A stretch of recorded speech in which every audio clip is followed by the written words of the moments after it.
Yo te entiendo.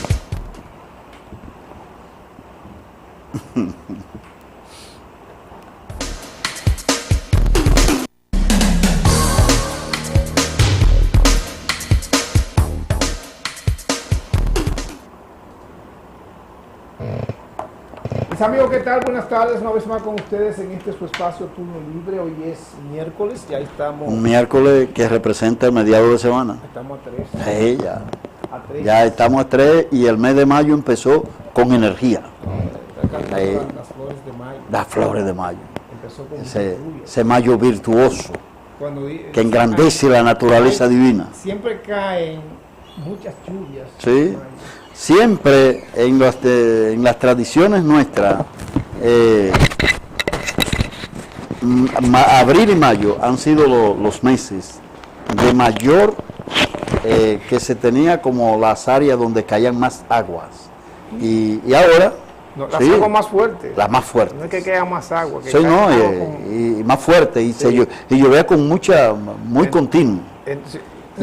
No, porque siempre llueve al final o al principio.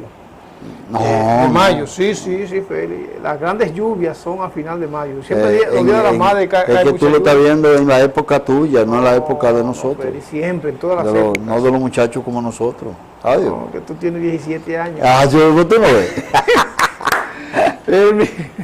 Es inverso. No, está diciendo. Yo no sé lo que digo, está diciendo. El ministro de Trabajo, ajá, Monchi Fadul. Sí. Monchi Fadul, pues, dice que autoriza el alza del salario mínimo de 20% en 2 partes. Ya te carajo, qué criminales son. Tiene valores. No, eso es provocando a los trabajadores a que no acepten para entonces entrar en las negociaciones con los patrones. Porque realmente es inaceptable lo que está planteando. Desde el punto de vista laboral es inaceptable. Y si en mi época, cuando yo era dirigente sindical, en ese entonces, hubiese sucedido algo así, eso no tuviera ni que explicar. Ajá. No, porque la única respuesta a esa posición es una huelga general en el país, que le paralice la totalidad del sector laboral en el país, para que dejen de abusar de los trabajadores de la manera que lo están haciendo. Bueno. Eso es algo inadmisible.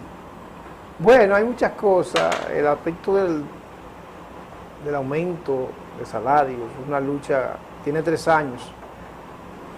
3 años o 4. O 5 años. No sé. Porque miren, este aumento de salarios, siempre hay acuerdos, hay una Comisión Nacional de Salarios que discute, que analiza. Tiene potestad para analizar y aprobar y acordar sobre el salario mínimo. Aquí siempre hay discusiones de que el salario, no sé, debe ser un aumento general de salarios.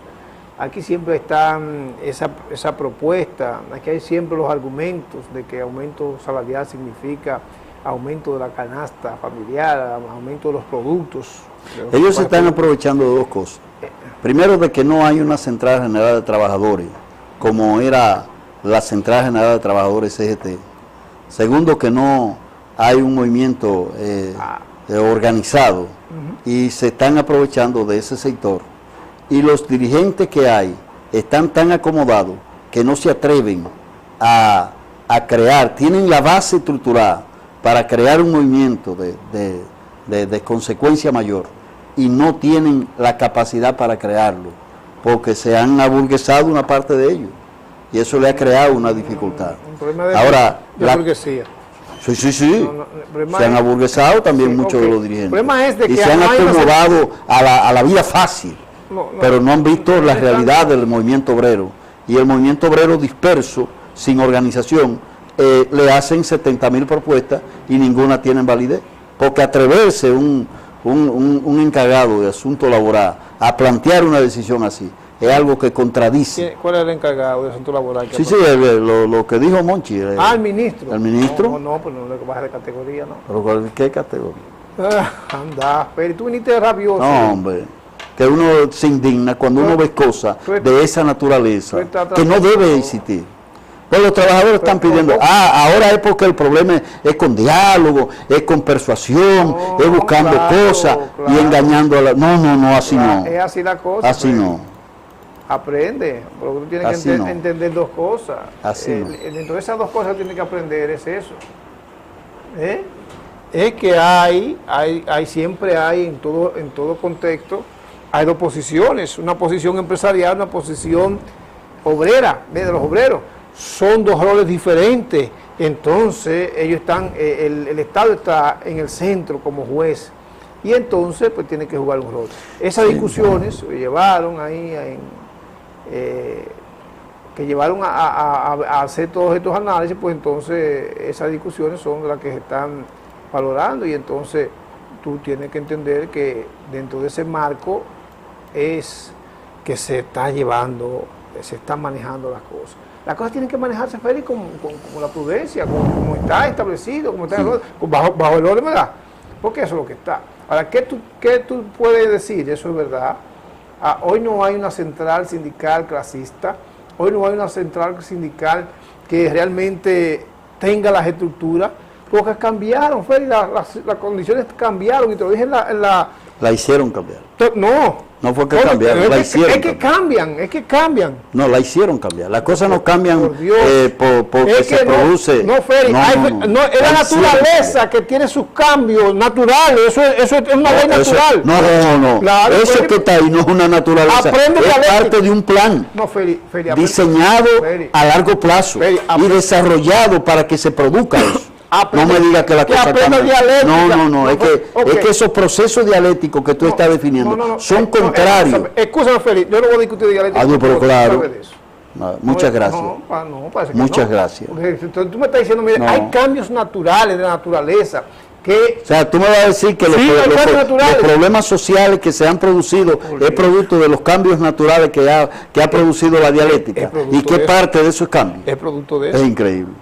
O sea, el hombre no ha hecho planes, la naturaleza lo ha producido solo. Pero el hombre... no ha tomado medidas para que se produzca eso. Pero el hombre es cambiante. ¿Sabe por qué, Félix? ¿Sabe por qué es cambiante? Hay cosas que son por razones dialécticas. Hay otras que el hombre la provoca. No me diga más. Ley dialéctica, claro que el hombre es producto de la dialéctica también. Y el hombre hace esos cambios producto de eso. Es producto de eso, porque no es la misma sociedad que había antes, no es la misma cantidad de gente que hay, no es la misma situación que hay hoy. Por eso entonces ha cambiado. La maquinaria que se usan hoy en la industria tienen que cambiar, porque la ciencia ha avanzado. Tú no estamos como tú, ahí, que te quedaste enano. Estático. Enano. Ajá. No creciste. Qué bueno. Enano, no creciste. Qué bueno. ¿Tú sabes por qué? Qué bueno. Pero eso mismo porque tú no entiendes la dialéctica. No me digas. O sea, que la dialéctica crece con el fluir de la vida humana. Es que mira, Félix. Dime algo, tú que sabes tanto de dialética. Mira, háblame, dame un ejemplo de la dialética. ¿Cómo es? Para ilustrar a los... La sociedad misma. Antes habían ¿cuántos millones de gente? ¿Y cuánto hay hoy? Pero eso es el crecimiento demográfico de la sociedad. Pero claro, porque la dialéctica... Ese es el proceso demográfico. Esa realidad, ¿qué te hace? Ay, por Dios. ¿Qué te hace esa realidad? No. Que tú tienes que producir. ¿Tú sabes por qué? Esa dialéctica, ¿qué te hace? Que tú tienes que producir mucho más porque hay mucha más gente. Entonces, hay mucha gente más que consumes. Entonces, tú tienes que aumentar la productividad. Y para aumentar la productividad, tú tienes que hacer uso de ¿qué? De la tecnología, y de la tecnología aplicar en la industria, aplicar en toda la tecnología, porque eso es la dialéctica. Pero yo no quería discutir esto, porque yo no... no, pero tú puedes, no es un problema de discusión, un problema de análisis. Bueno, pero y tú lo estás planteando. Eso análisis, don Félix. Lo que pasa es que esos análisis, tú te fuiste a la dialéctica en medio de un conflicto laboral que se da entre patrones y trabajadores, donde está por el medio el Estado Dominicano representado en sus instituciones y donde hay una figura que le puede plantear un 20% para los trabajadores, los patrones plantean y él se plega a la posición de los patrones en el marco de otra. No. La dialéctica es en ese marco. No, si tú lo ves así. No, Freddy, es que tú estás errado, tú estás quedado en el tiempo. Mira, la dialéctica es la dialéctica. Cuidado, está quedado en el tiempo. La dialéctica es, don Félix, que antes la mayor cantidad de trabajadores eran en el campo. Óyeme, no había industria. No te metas por ahí. La industria. No te metas por ahí. Diciendo lo que es dialéctica. No te coloques por ahí. Pero oye, ahí hay unos planes diseñados que comenzaron con el plan Reagan para la cuenca del Caribe y que destruyeron parte de nuestras áreas de cosas. Eso es atraso. Atraso, es una realidad aplicada al día de hoy. No. Ajá. No, eso nunca. Ajá. No se puede aplicar hoy nunca. ¿Sabes por qué hay hoy una comisión?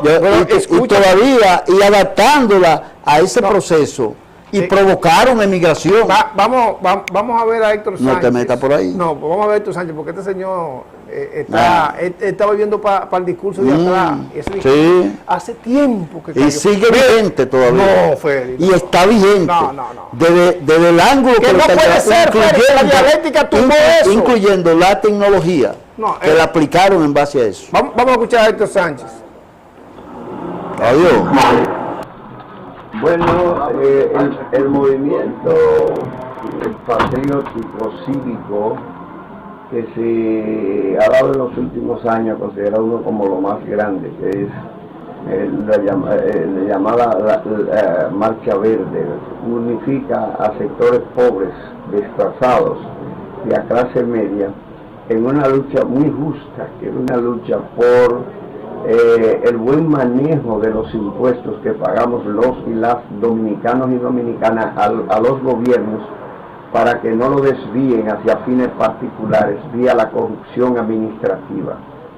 Hay una lucha tremenda y un crecimiento consciente en el pueblo de que los recursos del Estado no son propiedad de ningún grupo político que transitoriamente administre el Estado durante 4 años, tal como ha pasado desde la fundación de la República en febrero de 1844 hasta el momento, con contadas excepciones mínimas, entre ellos los 7 meses de Juan Bosch y uno que otro gobierno efímero del siglo XVIII, XIX o el siglo XX.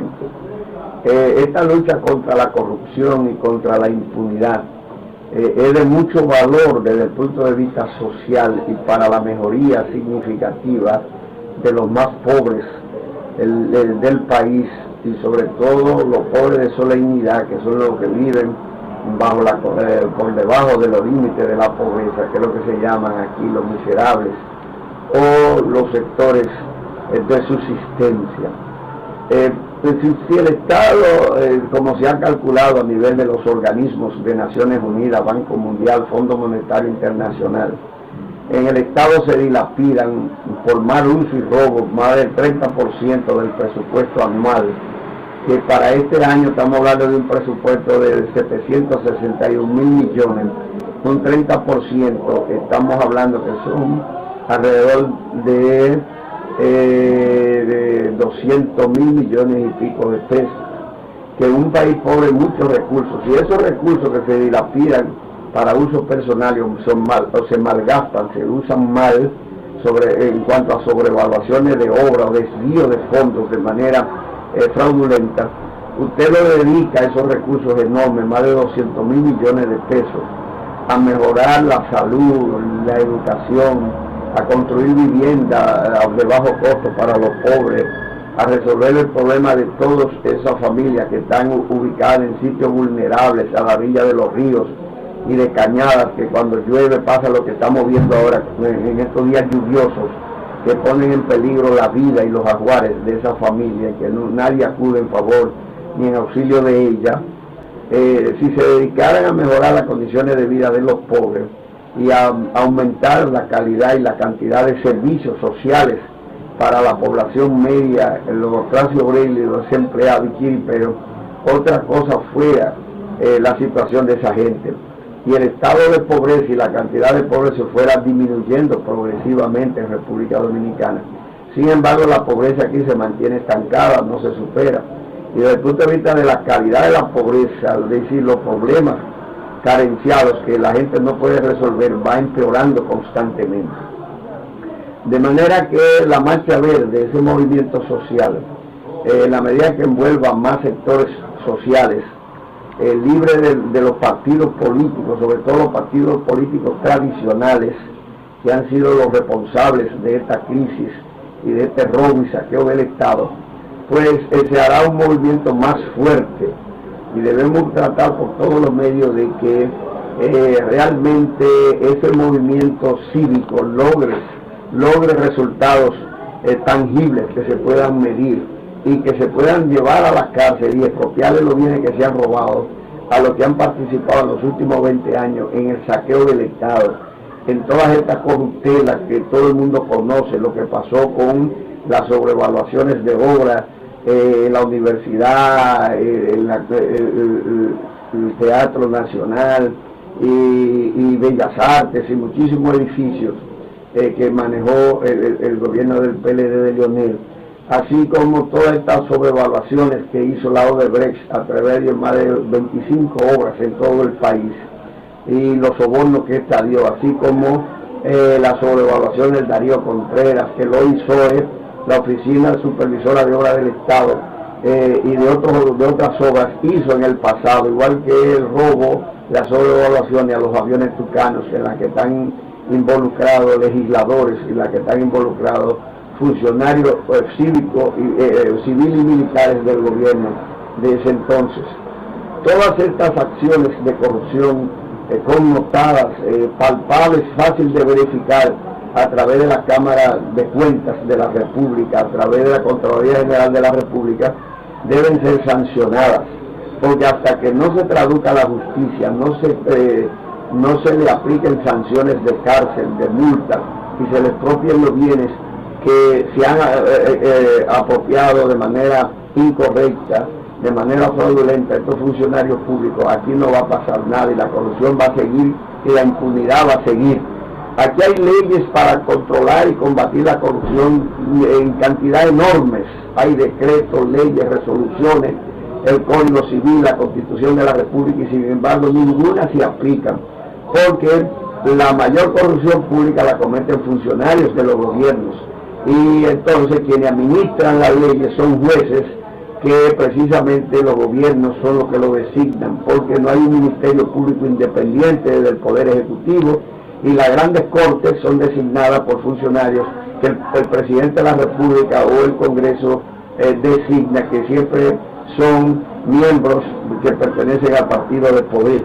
Y por no haber un ministerio, una justicia independiente y jueces probos, es que no hay un régimen de consecuencia, entiéndase, no hay aplicaciones de la justicia a los corruptos del Estado, a quienes desfalcan el erario público. Yo creo que si queremos superar la corrupción pública y la impunidad, tenemos que exigir una justicia independiente, tenemos que exigir que tengan los recursos suficientes y que los jueces sean designados de manera independiente en la justicia. Y el gobierno tiene que aplicar, acogerse a la Constitución y a la ley anticorrupción para que y darle libertad a los jueces, al Ministerio Público y a los tribunales para que decidan y condenen las acciones punitivas deleznables de corrupción que tantos funcionarios han aplicado. Solamente controlando la corrupción podemos mejorar los servicios públicos en cantidad y calidad, y podemos disminuir la pobreza en República Dominicana de manera consecuente, porque si ustedes se dan cuenta, los presupuestos nacionales han ido aumentando constantemente, más de 100.000 millones de pesos al año, que si esos 100.000 millones de pesos al año que se le suma cada año al presupuesto, si usara para mejorar en cantidad y calidad los servicios públicos y crear empleo a nivel de infraestructura de las obras públicas, otra cosa fuera la situación de los pobres, de la clase media y de los desempleados de este país. Pero la corrupción se lleva ese incremento de los presupuestos y el resultado es cero para mejorar las condiciones sociales, materiales, existenciales de la gran mayoría de la población dominicana. Por tanto, la Marcha Verde tiene que orientarse a lograr resultados, a lograr que los jueces condenen a los corruptos y que se acabe definitivamente la corrupción pública y la impunidad en República Dominicana en bien de la población, en bien del Estado, en bien del desarrollo nacional, con inclusión social y en bien de la patria en sentido general. Bueno, ya vimos esta entrevista que le hiciéramos a Héctor Sánchez. Hablar de la economía hoy es hablar de esa situación que presentó Héctor Sánchez. Presenta una situación que realmente la corrupción es la responsable del estado de cosas que se viven en este país. La corrupción es entonces el instrumento fundamental para decir que este modelo económico, este modelo social, político que tenemos en la República Dominicana, es fundamentalmente un modelo que está al servicio de un grupo y entonces ellos usan fundamentalmente en este modelo la corrupción administrativa y esta corrupción administrativa se lleva, se concentra en pocas manos más de un 30% de todos los presupuestos. Y ahí dice Héctor Sánchez, se están haciendo aumentos, crecimiento, crece el presupuesto, cada año crece, alrededor de 100.000 millones de pesos.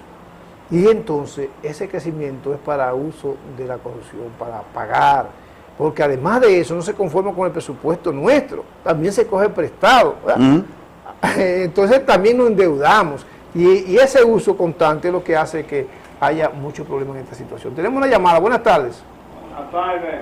¿Cómo está usted? Estamos regulando, vamos muy bien, ¿no? Yo viendo ayer a ver y el medio ambiente, tumbando el letrero. Sí. Pues yo sabía que los letreros molestan a los ciegos, les molestan a la gente porque están altos. Sí. O le molesta a la gente el agua negra y el microbio tiran los borros, los bermudas. Y en el puente ahí de Fernando Patrín abajo, eso va yendo basura, vayan a limpiar el puente y el río. Eso si le molesta a la gente de enfermedad, pero un letrero no molesta, pásame la calle. Gracias, hermanos. Bueno, la situación que ha creado Abel Martínez. Sí. En ese asunto con los letreros, dicen que están desarrabalizando la ciudad de Santiago y que están haciendo entonces uso de eso. Yo creo que esto es para hacer un nombramiento a un grupo que ellos tenían ahí de guardaespaldas y de cosas. Entonces lo han nombrado ahora como policía municipal y entonces están haciendo uso de los aparatos represivos del Estado para violentar todas estas cosas.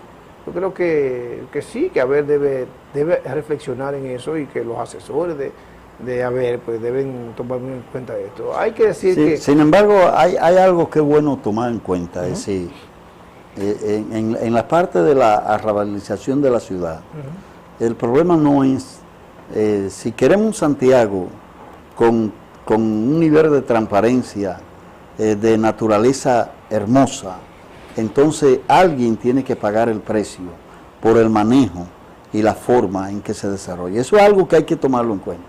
Ahora, hay otra parte que es importante. Ahora, yo lo que creo que hay áreas neurálgicas donde Abel debe concentrar su esfuerzo, como es el hospedaje Yaqui, que es una de las áreas que más daño le hace al centro de la ciudad y donde se ve el peor de los deterioros en términos de cosas, y que ahí sí debe, no sacando a las personas, sino construyendo un nuevo mercado modelo que le permita a los que van a llevar los víveres, a los que van a comercializar con su fruto y quitar todos esos nidos de ratones que hay por el medio ahí, llevando cosas que no tienen nada que venderse en un mercado, a menos que no sea alimento. Sí, pero, y de todas esas partes hay que tomarlas en cuenta, y ahí sí debe haber concentrar.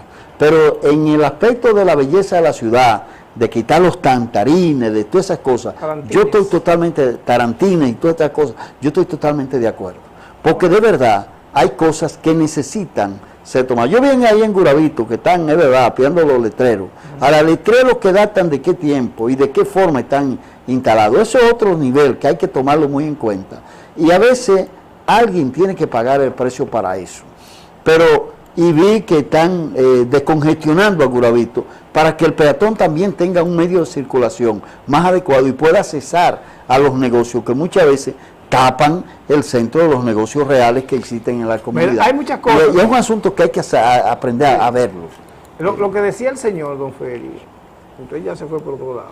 Sí. Lo que decía el señor es que están, por ejemplo, tumbando tordos, ¿tú ves? Sí, yo lo vi. Que están a una altura que no son los que molestan Ujú. a las personas discapacitadas, que no son los que están sentados, sembrados en la acera, sino que tienen una altura que no molestan. Que no molestan, sí, yo lo vi. Eso es lo que- E incluso observé en Gurabito ahorita, Sí. que yo venía por ahí, y vi que están brigadas trabajando, apiando los letreros que delucen, eso que tan alto, Sí. que a lo que él se refiere, de verdad, delucen el ambiente natural de ese medio, Sí. porque tienen años y no tienen la presentación ni siquiera comercial de eso. Entonces, ese es el otro chin de la moneda, que el que tiene un letrero debe poner un letrero con un nivel que represente verdaderamente su negocio y no que tenga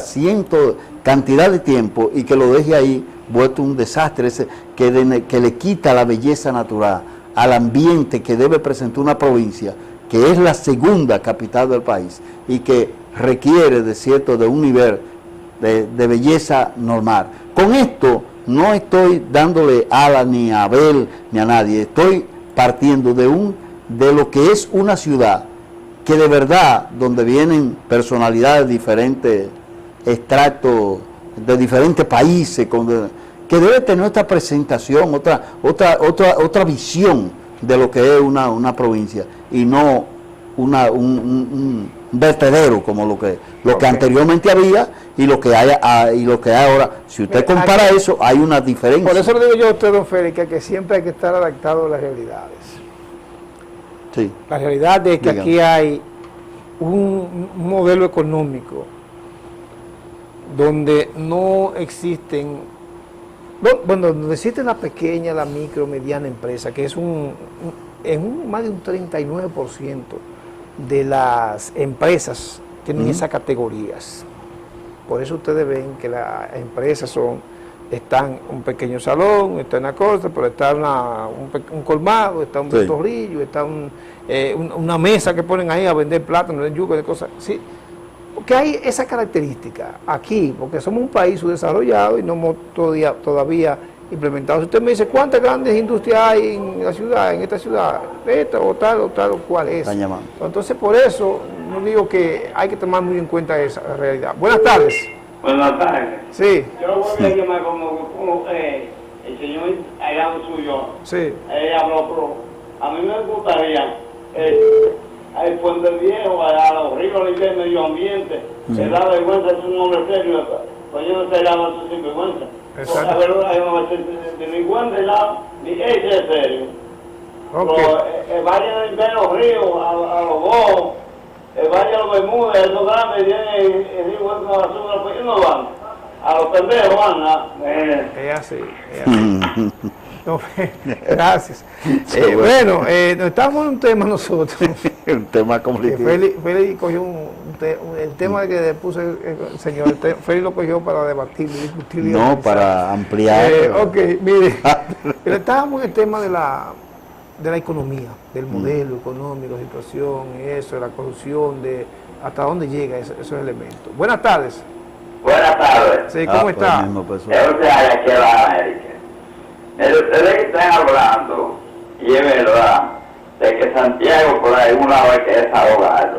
En los años 50, yo caí bulto en los pelajes, que uno se pone, mi papá vendía una calzada y esos tiempos yo cogía para cargar bulto. Sí, sí. Compra a mujeres que los recogían los pepines y la que más daba 5 el local de los pelajes era el mismo local de ahora, estoy hablando del año 50, ya era viejo. Entonces el local de los no ha crecido ni una pulgada. Sin embargo, lo que ha crecido es la urbanización, porque ya el hospedaje de la Colón a la circunvalación. Sí. Entonces, pero Cuadrado llega casi a la mano de la y pega allá con el puente, que ahora el puente tenía otro nombre que no se puede decir. Sí. De uno, okay. Entonces yo le voy a decir una cosa. Aquí hay que buscar la forma para desahogar a Santiago, porque tenemos el mismo mercado de la calle Sol que debe tener 100 años. Tenemos el mismo hospedaje que debe tener 100 años. Entonces hay que organizarnos. Ya. Por algún lado. Claro. Gracias. Gracias a usted. Bueno, Eso decíamos que en el análisis que hace Héctor Sánchez sobre el asunto de la economía, Sí. dice Héctor Sánchez que, bueno, con esa situación que tiene este sistema y tiene este modelo de hacer uso de recursos, incluso del presupuesto nacional, pero además del presupuesto, de los préstamos que hacen para hacer obras, y entonces esas obras las sobrevalúan y hacen todos esos elementos. Ya vemos aquí el asunto de la Odebrecht, con los sobornos, la situación. Y nos habla Héctor Sánchez entonces, que hay que hacer desde ese movimiento patriótico, social, político, no político, sino social, patriótico, social, que debe tener también el aspecto político para irlo, pero que no debe politizarse de manera partidaria, ni de hacer uso oportunista de este movimiento, sino que todas las fuerzas políticas y estructuras hagamos esfuerzo para que este movimiento marche hacia el camino de lograr conquistas para la población, esa conquista de parar la corrupción y la impunidad. Esa es la conquista fundamental, y en base a eso deben también imbuirse y meterse todas las clases, y bueno, de manera particular entonces integrar esa lucha para también lograr cosas en el sentido que hay que llevarlo entonces a lograr cambios y transformaciones políticas para cambiar este modelo y esta forma y este método de hacer política,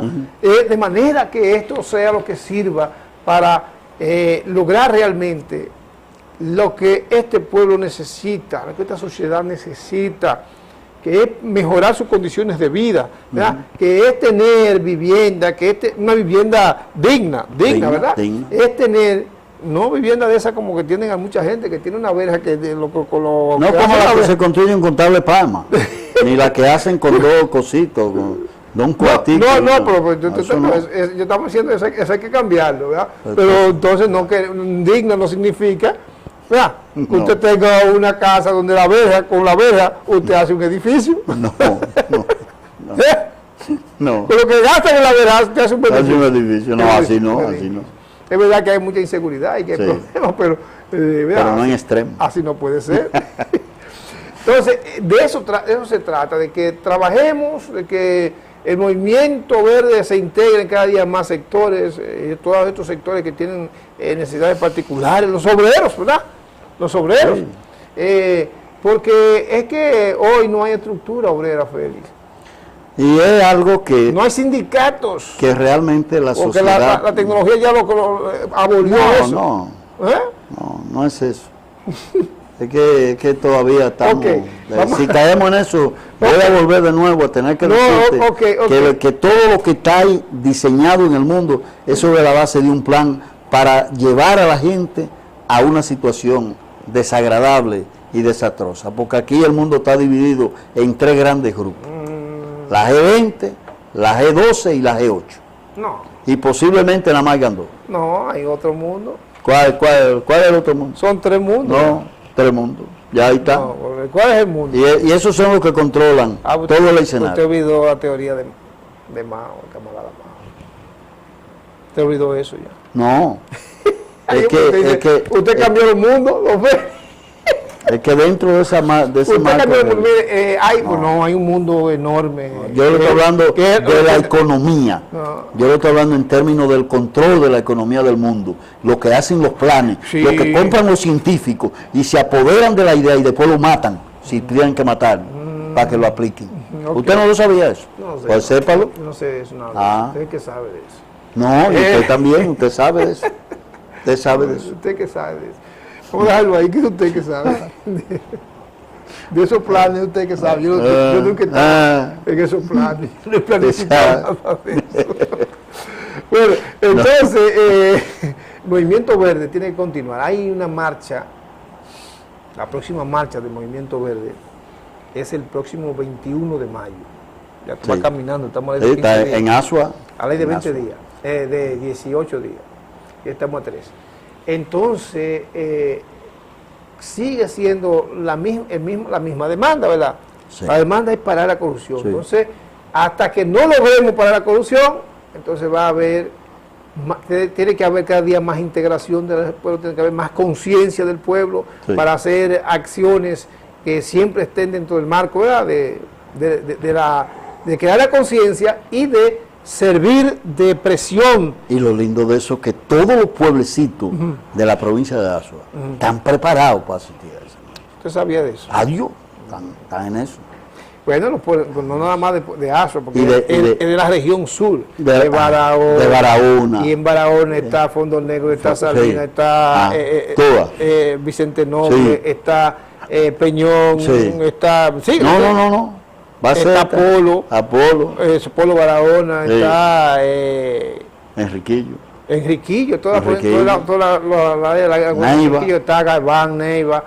Bueno, hay muchos pueblos ahí, muchos en pueblos. toda esa zona. Oviedo, Jimaní, Duvergé. Todos esos pueblos están preparados para marchar en la región. Yo creo que va a ser muy buena esta marcha. Y esa es una marcha que va a marcar la diferencia. Sí. Pero más que eso, de esas marchas que se están produciendo por regiones y provincias del país, lo más importante es que el Movimiento Verde va ocupando un espacio con una penetración extraordinaria, no con los fines que se ha planteado, sino con los fines de presionar para que la impunidad y la corrupción realmente sean refrenadas y que se busquen salida para que surja algo que difiere al momento que se está viviendo hoy, que marque la diferencia a la realidad de hoy, que es desagradable y que no está permitiendo que la gente realmente pueda llenar sus expectativas en términos del desarrollo humano, porque se están perdiendo valores, se están perdiendo muchas cosas, incluyendo llevando a este pueblo a la peor de la miseria.